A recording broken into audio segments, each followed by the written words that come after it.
প্রাক্তন মন্ত্রী কালিদাস দত্তের শেষকৃত্য সম্পন্ন। শোকের ছায়া ধর্মনগর জুড়ে।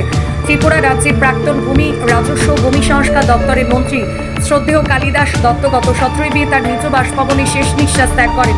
তার প্রয়াণে গোটা ধর্মনগর মহকুমা জুড়ে নেমে আসে শোকের ছায়া।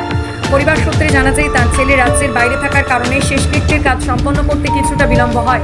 আজ তার ছেলে নিজ বাসভবনে পৌঁছানোর পর সম্পন্ন হয় শেষকৃত্যের সমস্ত আনুষ্ঠানিকতা। এদিন সকালে কালিদাস দত্তের নিজ বাসভবনে উপস্থিত হয়ে তাকে শেষ শ্রদ্ধা জানান ধর্মনগরের বিধায়ক জহর চক্রবর্তী সহ কংগ্রেসের একাধিক নেতাকর্মী ও শুভানুধ্যায়ীরা। পাশাপাশি প্রশাসনের পক্ষ থেকেও শ্রদ্ধাঞ্জলি জ্ঞাপন করা হয়। উপস্থিত ছিলেন এসডিপিও জয়ন্ত কর্মকার, অতিরিক্ত পুলিশ সুপার কমল দেববর্মা, মহকুমা শাসক দেবযানী চৌধুরী সহ বিশিষ্ট ব্যক্তিরা। পরবর্তীতে শোভাযাত্রার মাধ্যমে তার মরদেহ নিয়ে যাওয়া হয় ধর্মনগর কংগ্রেস ভবনে।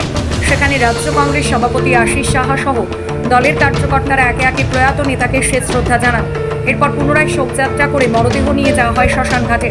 সেখানে উপস্থিত ছিলেন চয়ন ভট্টাচার্য, কেবল কান্তি নন্দী সহ অন্যান্য বিশিষ্ট ব্যক্তিরা।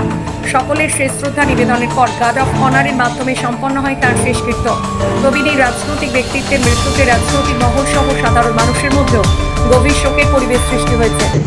প্রাক্তন ভূমি রাজস্ব ও স্বরাষ্ট্র দপ্তরের মন্ত্রী, জাতীয় কংগ্রেস দলের নেতা, ধর্মনগরের প্রিয় মানুষ কালিদাস দত্তর পরলোক গমনের খবরে আজকে ধর্মনগরে ছুটে এসেছি।